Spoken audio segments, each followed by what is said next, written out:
It's All Access Nashville with Katie Couric. Hi everyone, I'm Katie Couric, and as you can see, it's Girls' Night Out. Over the years, these incredible queens of country have torched and twanged, strummed and strutted their way into our lives. And topping the charts these days is Taylor Swift. She's packed a lot into her 22 years, as I found out when I headed to her stomping grounds in Nashville. Taylor keeps turning her life story into lyrics, and those lyrics into hits we just can't get out of our heads. We are never, ever, ever getting back together. Once you hear it, you can't forget it. Taylor Swift has done it again.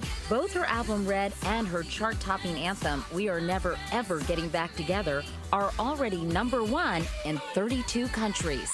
I joined her where her career really began, in Nashville at the Country Music Hall of Fame and Museum. It's where, at just 14, she signed her first record deal. Thank you for saying that. It's also where Taylor recently donated $4 million to fund a new education center. Thank you. It's her way to connect with country music's storied past while ensuring the next generation keeps it going strong. Are you ready? On display, dresses and items from Taylor's last tour speak now, the top-grossing country music tour of last year.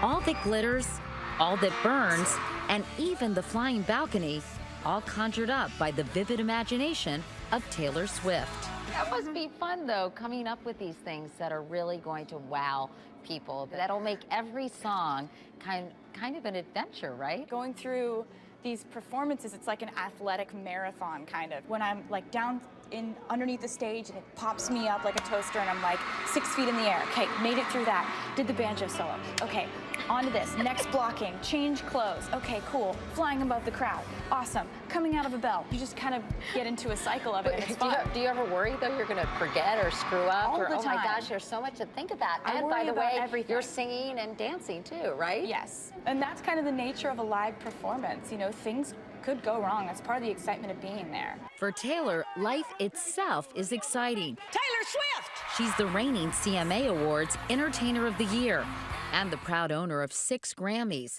It's a crowning collection of prestigious acronyms from ACM, CMT, AMA, and of course, MTV. Welcome. How are you? I come bearing gifts Oh my of God. the season. Wow. Here's a pumpkin for you. Thank you. Taylor invited me back to her home in Nashville. I even brought some Halloween costumes for her beloved cat, Meredith. Oh my God, that's crazy. That is insane. I'm so excited. Thank you. Thank you. You live by yourself. Do you ever get a little lonely? Not really. I do really well on my own. I like to watch TV, hang out with my cat, go hiking. It's fine. Yeah, and I bet it's nice because you're around people so much. It must be nice for you to spend some time just chilling. It's kind of nice. You're right. There's like sort of a committee everywhere. Hi. You need a committee to keep her business ventures straight. In addition to her music career, she's taken on acting. Oh, we haven't seen that one. And turned her cover girl looks into a cover girl contract. Easy breezy, beautiful blast flipstick from CoverGirl. There's even a fragrance line. The beginning of something magical. Is it enough to be a great singer, songwriter, performer, or do you have to be somebody who can market yourself and actually develop a whole brand? You become a brand as soon as you sell one thing. So you can either recognize it and embrace it, or you can deny it and pretend it's not happening. Taylor Swift, the brand, is the charmed evolution of the little girl who grew up on a Christmas tree farm in Pennsylvania, then moved with her family to Nashville to get her big break. A 2-year-old Taylor was singing a classic in this home video, but after receiving a guitar for Christmas, her world changed. Soon, at 12 years old, she would write her first song, Lucky You, and start performing for anyone who would listen. These days, the songwriter's best friend is her iPhone. I'll get an idea. I don't have time to say to the person I'm with, hey, I gotta go do this real quick. I just pick up my phone, I go to a corner of the room, and I'm like, this feels first.